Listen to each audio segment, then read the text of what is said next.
ছয় দফা দাবিতে পাবনা পলিটেকনিক ইনস্টিটিউটের শিক্ষার্থীরা মাথায় কাফনের কাপড় বেঁধে বিক্ষোভ করেছে। আজ শুক্রবার দুপুরে পাবনা পলিটেকনিক ইনস্টিটিউট থেকে শিক্ষার্থীরা মাথায় কাফনের কাপড় বেঁধে মিছিল বের করে।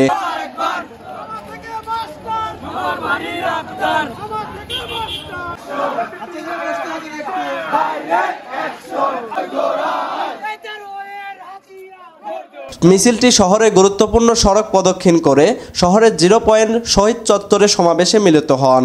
জুনিয়র ইন্সট্রাক্টর পদে ক্রাফট ইন্সট্রাক্টরদের অবৈধ পদোন্নতির রায় হাইকোর্টের মাধ্যমে বাতিল করা, ডিপ্লোমা ইন ইঞ্জিনিয়ারিং কোর্সে যে কোনো বয়সে ভর্তির সুবিধা বাতিল করা, উপসহকারী প্রকৌশলী ও সমমান পদে 4 বছর মেয়াদি ডিপ্লোমা ইন ইঞ্জিনিয়ার ও মনোটেকনোলজি পদে পাশকৃতদের সংরক্ষিত পদের বিপরীতে নিয়োগ দেওয়া সহ 6 দফা দাবিতে এই বিক্ষোভ কর্মসূচি পালন করা হয়।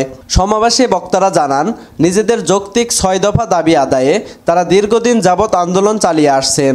প্রশাসন ও সংশ্লিষ্ট মহলের পক্ষ থেকে তাদের দাবি পূরণের বারবার মৌখিক আশ্বাস দেওয়া হলেও কার্যত কিছুই করা হয়নি।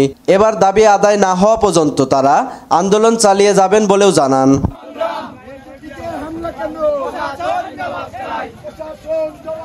জবাব চাই।